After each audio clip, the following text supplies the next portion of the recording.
নমস্কার বন্ধুরা, রুবিস কিচেনের ব্লগসে সবাইকে স্বাগতম। চলে এসেছি আজকে আবার একটা নতুন রান্নার রেসিপি নিয়ে। আজকে করে দেখাবো ম্যাগি মশলা দিয়ে আলুর দম। প্রথমে আলুগুলো ভালো করে ধুয়ে নিয়েছি, ধুয়ে প্রেসার কুকারে 4টে সিটি দিয়ে নামিয়ে নিয়েছি একটু লবণ দিয়ে। তারপরে গ্যাসে একটা কড়াই বসিয়ে দিয়েছি, কড়াইয়ের মধ্যে পরিমাণ মতন তেল দিয়ে ফোড়ন দিয়ে নিলাম, শুকনো লঙ্কা, জিরে, আদা গ্রেট করে রেখেছিলাম, আর তার সাথে গোটা গরম মশলা, লঙ্কার গুঁড়ো, জিরের গুঁড়ো, হলুদ গুঁড়ো দিয়ে ভালো করে নাড়িচাড়ি নিয়ে মটরশুঁটি দিয়ে নিয়েছিলাম পরিমাণ মতন। এখানে মটরশুঁটিটা আর একটু বেশি দিলে ভালো হতো, তো ঘরে যা ছিল সেটুকু দিয়ে নিয়েছি। তোমরা চাইলে আর একটু দিয়েও নিতে পারো।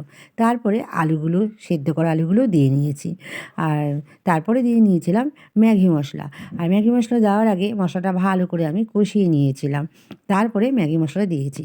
আর ম্যাগি মশলাটা দেওয়ার আগে আমি একটু কাশ্মীরি লঙ্কার গুঁড়ো দিয়ে নিয়েছিলাম, যাতে রঙটা আরেকটু ভালো আসে। আর যেহেতু নিরামিষ, সেই জন্য কাশ্মীরি লঙ্কার গুঁড়ো দিয়ে নিয়েছিলাম। তারপরে ম্যাগি মশলা দিয়ে একটু কষিয়ে নিয়ে জল দিয়ে নিয়েছিলাম। জলটা একটু গরম করেই দিয়ে নিয়েছিলাম, ঠান্ডা জল দিয়ে নিই। দেখো একটু ফুটে গেছে, ঘন ঘন হয়ে গেছে। তারপরে একটু আমি মিষ্টি দিয়ে নিয়েছি। মিষ্টি দিয়ে নিয়ে তারপর ধনেপাতা দিয়ে, গরম মশলা দিয়ে নামিয়ে নিয়েছি। এই হচ্ছে আমার ম্যাগি মশলা দিয়ে আলুর দম। কেমন হয়েছে অবশ্যই কমেন্ট করে তোমরা জানাবে। আর ভালো লাগলে একটা লাইক, কমেন্ট, শেয়ার আর সাবস্ক্রাইব করে দেবে। পাশে থাকা বেল আইকনটাকেও অল করে দেবে। আর এটা আমি পরিবেশন করেছিলাম বাড়িতে হাতে বানানো রুমালি রুটি দিয়ে। এই রেসিপিটাও তোমরা আমার চ্যানেলে গেলেই দেখতে পাবে, রুমাল রুটিটা।